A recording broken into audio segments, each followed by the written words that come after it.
Hello and good evening, everyone out there in the virtual world. Thank you for tuning in to this episode of the Straight to You live Q&A from the Oxnard Police Department. We're coming to you live from the police station downtown Oxnard. My name is Paul Carganilla. I'm the Community Affairs Manager, and we've loved having this platform to still be able to connect with our community and introduce our community to different officers and employees of the police department, even during the times of COVID. But as you're watching safely from home, we invite you to participate with us in this live conversation. We are live from 5:30 to 6 p.m. here on the Pacific Coast. So if you're watching after 6 p.m., the comments that you see in the comment thread are going to be from the live show that has already passed. But if you are here watching us now, feel free to ask any questions that might come up of our guest, and we will spend the last 10 minutes or so of this interview asking those questions if we have time to get to all of them. But for now, I'd like to welcome our guest, Commander Sharon Giles. Welcome, Sharon. Thank you for joining us. Hi, Paul. Thank you for having me. Absolutely. Now, you have an interesting story. Of course, I always begin every one of these interviews with our guests asking, just throwing it all the way back to the very, very beginning. I like to say, Commander Giles, born and raised where? In Fox Harbor, Newfoundland. Newfoundland. Now, I only know this Yes. because I did some research. That's in Canada. That's like the top northeastern point of Canada, correct? Correct. Almost Greenland. Almost. Greenland's just like a stone's throw across the pond to you there. Until what age did you live there? I got married at the age of 19. I married an American military member, and then I moved away in 1983, in December of 1983, in full United States of America. Wow. So you spent your first 19 years in Newfoundland? Correct. Yes, the first 19 years I spent in Newfoundland. What That's was where I grew up. What was life like there compared to here? Very different than here in the United States. Like, how? I'm sorry, Paul, you broke up. I think you said, what was life like in living in Fox Harbor? Yeah. So like, what are the main difference? Like, if you were to pick like the top differences, what would they be?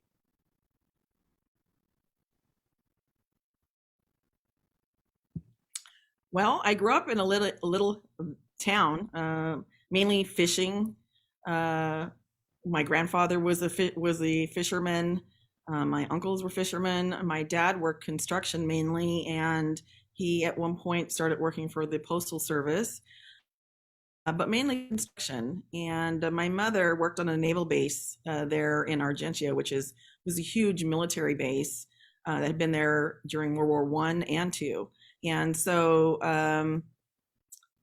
the village or the town literally was, I think the population as of 2016 was like 250. When I grew up, I was talking to my aunt earlier today. Hopefully Aunt Rose is watching. Hi, Aunt Rose. But I was asking Aunt Rose, I'm like, I remember, when you're a kid and you remember things being bigger and more of, and I said, I remember us being at least like 500 people. And she was like, yeah, there was at least those about 500 kids that were in school back in the day. But I think what's happened over the years is that people have just, kids have gone away to school, moved into the city, which is about an hour and a half to 2 hours away, and just never returned. And so my family's home was still there, and that belongs to my brother. My aunt that I just said hi to, Aunt Rose, lived at my grandparents' home next door. A lot of the homes are old Victorian homes. We lived right on the water. And like I said, it was definitely different, colder than heck.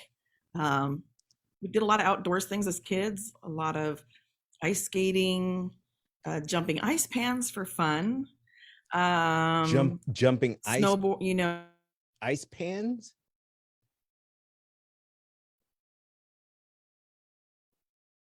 I'm unfamiliar with that term. I don't think the internet in this building likes when I ask you questions. Oh my goodness. I So, heard you, but I okay, heard you you. heard me. So I was asking, what's an ice pan?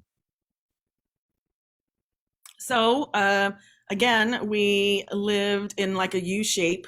The town is in a U shape, and the water, obviously, the harbor is all the way around, and that would freeze in the winter. A portion of it anyway. And so when it got warmer, the ice would break up and it would be in pans like circles. And so us kids love we from pan to pan. Of course, sometimes some of us ended up in the water, but And yeah, I mean, we didn't really have a lot.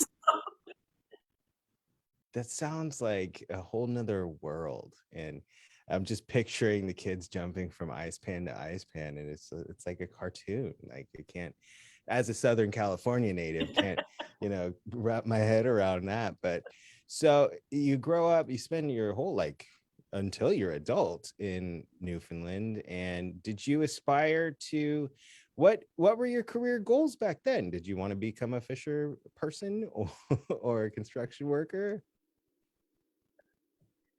No, actually, I told my dad. I remember telling my dad that I wanted to be a Mountie, an RCMP officer, and my dad told me that girls didn't do stuff like that. That he didn't want me doing something like that. And then I'm only 5'4", so I didn't meet the height requirement anyway. Back then it was 5'7" that they had, and so I just sort of put it on the back burner. And then when I went to like Secretarial Academy there in Newfoundland when I graduated high school, got out of high school, and I ended up getting my certification in like secretarial. And once I moved to the United States, I just really saw that there was that opportunity that like, wow, I can be a police officer. And so I actually went through the academy when I was 29 years old, and that was in Northern California. And I took that opportunity, and I've not looked back since. I did a lot of other jobs, but my heart was always wanting to be a law enforcement officer. And I think it had a lot to do. I loved mysteries, and I read a lot of Hardy Boy and Nancy Drew books, mystery books from the library. My aunt was the librarian, Flo, and so I read a lot of those books, and I think those sort of got in my brain and basically said, hey, this is, and I was always very sort of a rambunctious young lady. I loved to play cops and robbers, hockey, a lot of sports, played ball, loved to play ball, softball, and just really did a lot of outdoors things. So I just sort of, like I said, drifted in that direction of wanting to be a law enforcement officer, and I'm so glad that I followed my dream. I'm surprised that you say 29. It wasn't until you were 29 that you decided to go in that direction. So Yes. that's inspiring Well, I was for. married to a military member, and so we traveled a lot. Went overseas, lived in Australia for a couple of years, came back. Um, just different places in the United States, and then, like I said, I got up in Northern California. We were stationed in Northern California, and at that point in time, I knew there was an academy up there, and ran into someone, and that's where I decided to go to the academy. Wow. I think that's a huge inspiration for anyone who might find themselves in their mid 20s, late 20s, maybe even early 30s, that wants a career change and has always thought about, joining a law enforcement agency. And yeah, I can't believe, because now, I mean, just because you look so young, And I know that Yep. that on Sunday you're celebrating your 27th anniversary with our department. Yes. Wow. Yes. So what brought you to Oxnard? You said you went to the academy up north. What brought you down here? Again, it was my my husband at the time, Jeff, actually got stationed here at Port Hueneme. He was a CB. And so we moved here, and we lived in Port Hueneme to begin with. And before I came down, actually, I came down in February of that year because we were getting orders to Southern California. I worked up north already with a town by the name of Ferndale up in Humboldt County. And when I actually came down, I applied. It was Commander Gary Amon, not Amon, Amar, back in the day, and he actually talked to me, and then they ended up hiring me and gave me a job offer. I think I got the job offer in June of that year, which was perfect. So I moved down here in August and started on August 15th. And like I said, I haven't looked back since. It's amazing. So. Now, before we start to transition to your journey here with the department, I just want to remind everybody at home, if you have any questions for Commander Giles, go ahead and throw them in the chat thread, the comment thread here on Facebook, and we'll get to as many as we can before the end of our half hour here. So with 27 years, can you even remember all of the different assignments you've had and in what order? Oh yes, yes. Let's do it. So I came on August 15th, 1994. And at that time, I was a patrol officer, worked patrol for 4 years.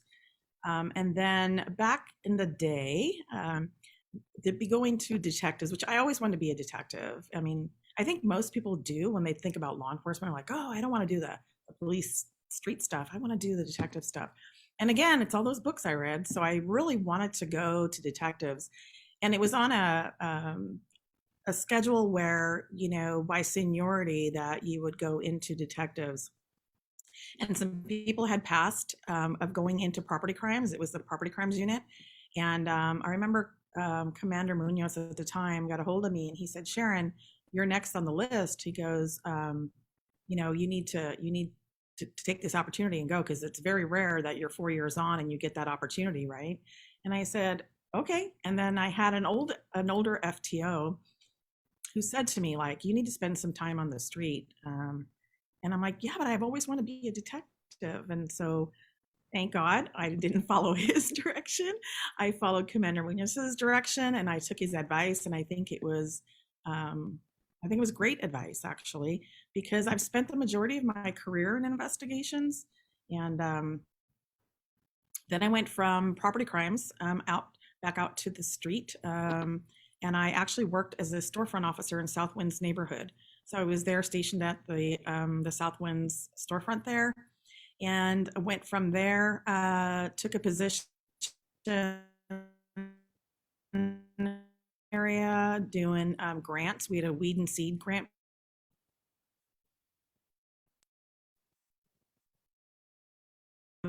That's you know, in the city, and then also to build relationships in the city and through the seeding, and that's the seeding portion of it.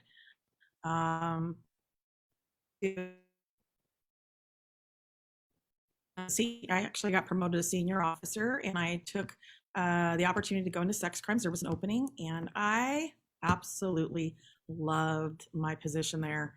I worked in there for almost 8.5 years, and then tested for sergeant about the 10-year mark. And then I went ahead, got promoted, went out to the street, went out for about 11 more months as a sergeant in patrol, and then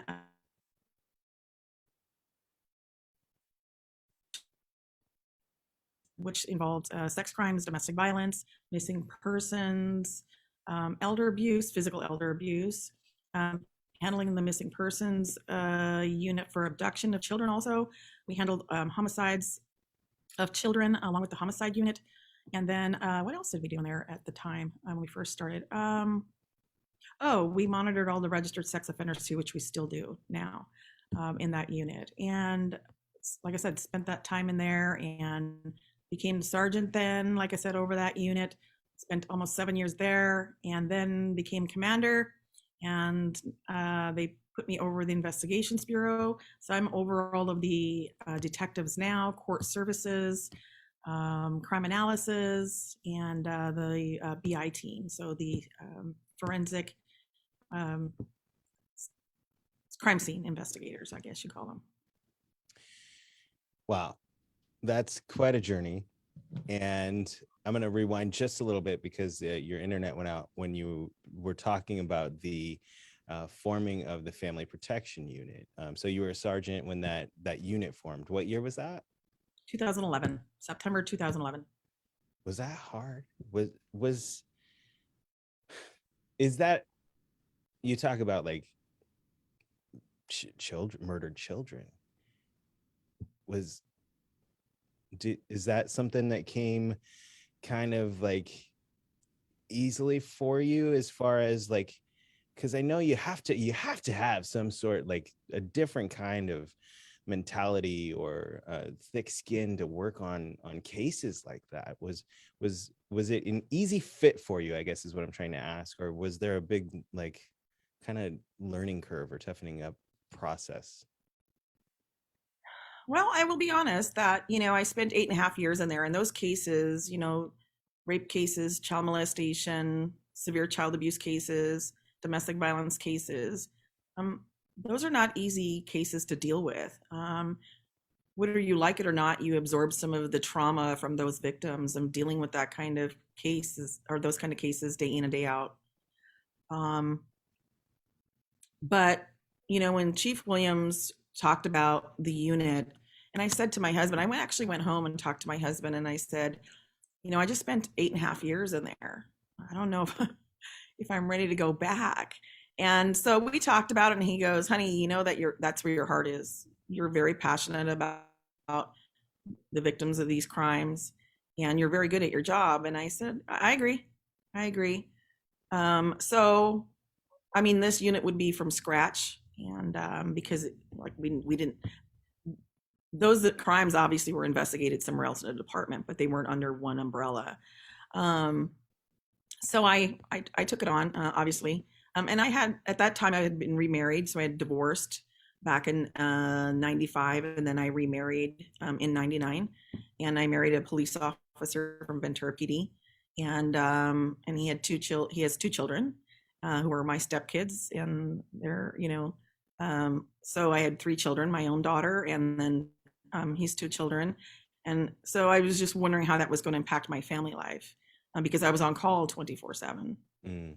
The only time I got off is when I actually, went on vacation, which was rare, or just took a day off, or went back home to see my mom and my dad back in Newfoundland, or my brother and sister. So it was challenging, but again, I think it's the most rewarding thing I've ever done in my career is work in that unit. I think I've helped a lot of people in that unit, and I developed some great relationships over the years in that unit, working with a lot of nonprofit organizations, and just really connecting with people in the children and family services field, social workers in our county that are phenomenal, and a lot of people that were very passionate about what we all did. And so when I leave, when I retire from this job, that's one of the things I will take away, that my time in there and all the wonderful relationships that I created. Not only, and then with the district attorney's office too, seeing those people, even the public defender's office, and people go, "What? You're a cop? Public defender's office?" Yes, I developed some great relationships with some of the public defenders in this county. And you developed even more in that unit. We've got a whole wing here for the Family Protection Unit, and it's pretty unique, right? I'm sorry, Paul, the internet broke you up again. What was the beginning of that? Wi-Fi.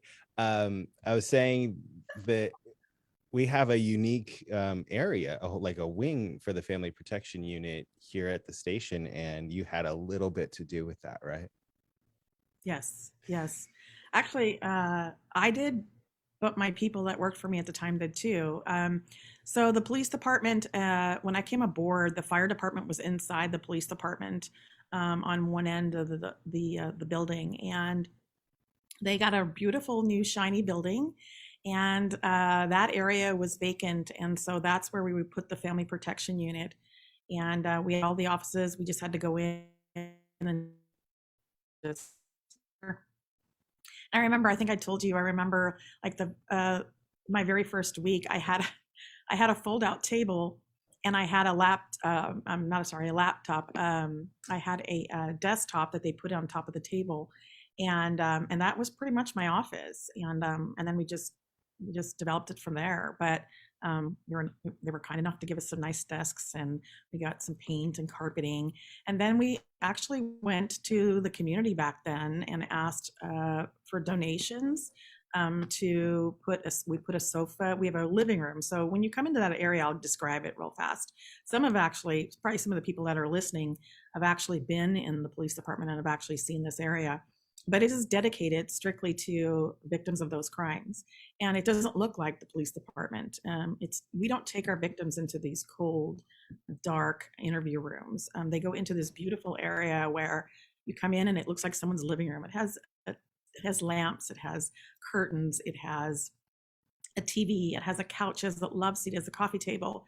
It's got a table to sit at to eat. And then you move into the next room, and it's a beautiful playroom for children that my detectives painted, and my husband came out and helped.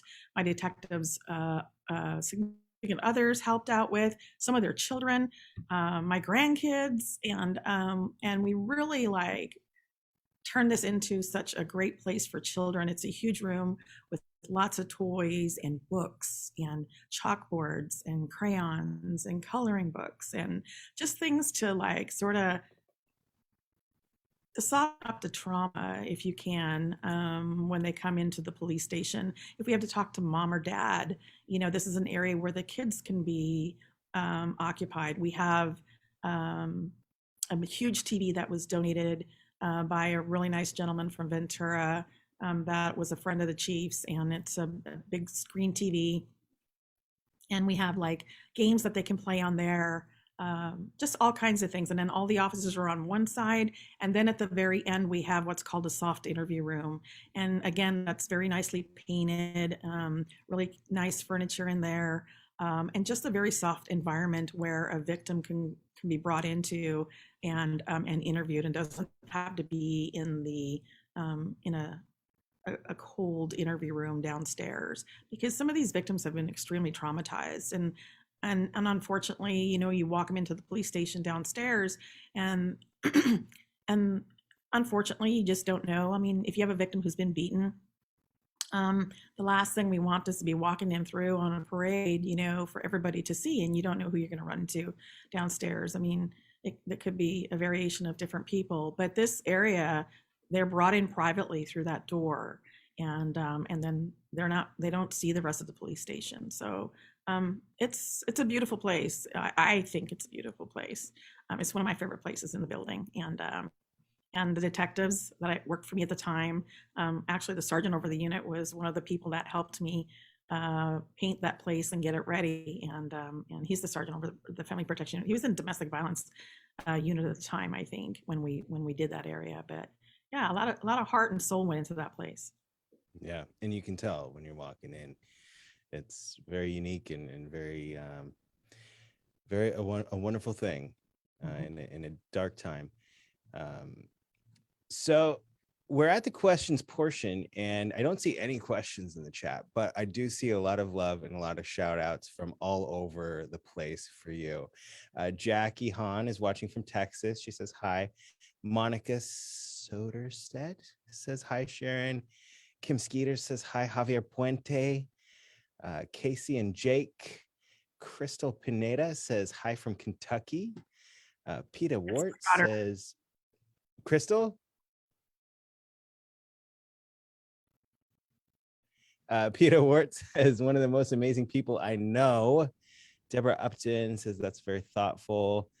And it looks like Robert Jacob Lerma. He says, I met Commander Giles when I was at EO Green in 1995. It's people like her that inspired many of us to do better. Probably would have ended up nowhere good. As CEO of hospitals, that never would have happened without people like her mentoring me. Oh, thank you. Yeah. Thank you. Oh, make me cry. I know, I'm tearing up just reading that. Well, I mean, if there are no other I do that questions, now that I'm 57 years. what's that? I said I do that now that I'm 57 years old and a grandma. Grandma of 6. Congratulations, you just had your 7, 6th. actually. 7. 7th, Oh, yes. just had your 7th. Casey just had Hunter, my grandson. He's it's today. Today is Thursday, so yeah, he's 2 weeks old today. I mean, Wow. Tuesday. He was 2 weeks old. Congrats. While there's no other questions in the chat, you know, you've seen this show before and you know how it ends. So here come the fun questions. Rapid fire Can I say style. something first? Yes, go for it. Can I say hi to my grandkids, because they'll never forgive me if I don't. Absolutely. My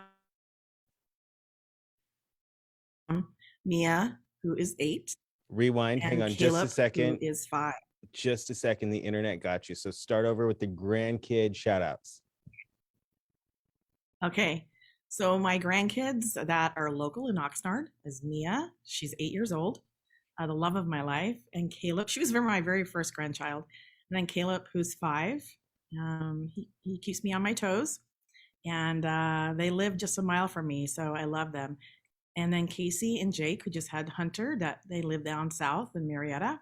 And then my son, my stepson, is in Washington, D.C., and he's in the United States Air Force and doing a great job. He's stationed at the Pentagon, and he has 5 children, and Cash, Cleo, and they actually just had a baby, and he was born in May.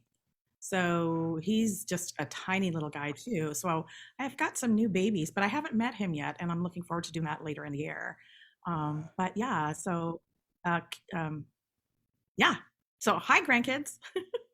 Shout out from Grandma Giles. So favorite band growing up in Newfoundland? Favorite band? Oh, Fleetwood Mac. Oh, nice. Or Journey or Bob. First concert you ever went to? Peter Frampton. First car you ever owned? A Vega. A Vega. Who makes a Vega? I don't know. What color was it? Red. Nice. Favorite food to dine out? I love Mexican food. Favorite food to eat at home and prepare? Barbecue. Any hobbies? Yes. What? Well, my husband calls me Martha Stewart with a gun. So I love to decorate. I've gotten into making specialty cookies. So I've made them for some friends here at the police department. I just made some for one of the officers who has some twin girls, the honeybees, that just turned 1 this past weekend, and I made theirs for their baptism and for their first birthday. And a couple of others that I've done, but they're all specialty cookies. And I'm probably going to do that when I retire. I'm just not really sure. But I love that. I've spent a lot of time and I've invested a lot of money. My husband said he's tired of Amazon packages coming every day. Well, you mentioned retirement. That's not coming anytime soon, right? Next summer. You don't have to answer the. Oh. My 28th. Breaking news. You're 28, so like a year from now. Yes. Wow. I will be in Cookie Land by then.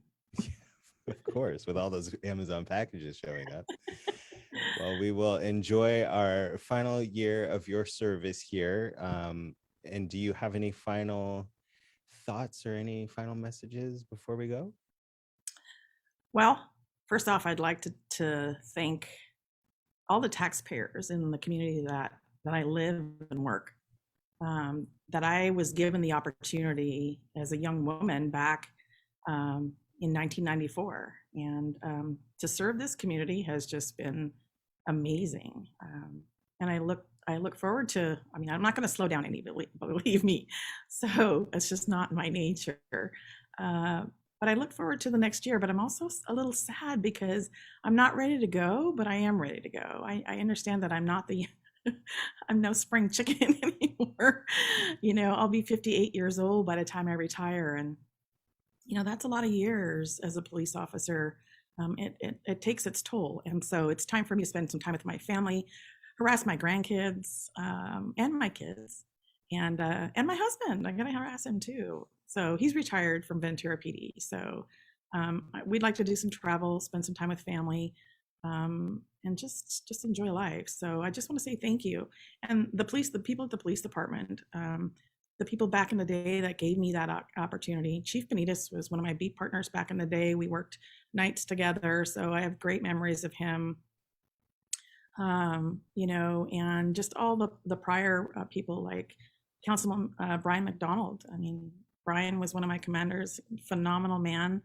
But just I have so many great memories.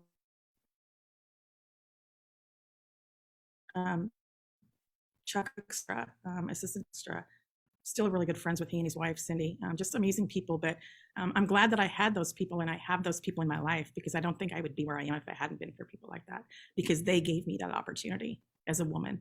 And I appreciate that. Well, we're all very thankful for you as well. And your 27, going to be 28 years of service to this community.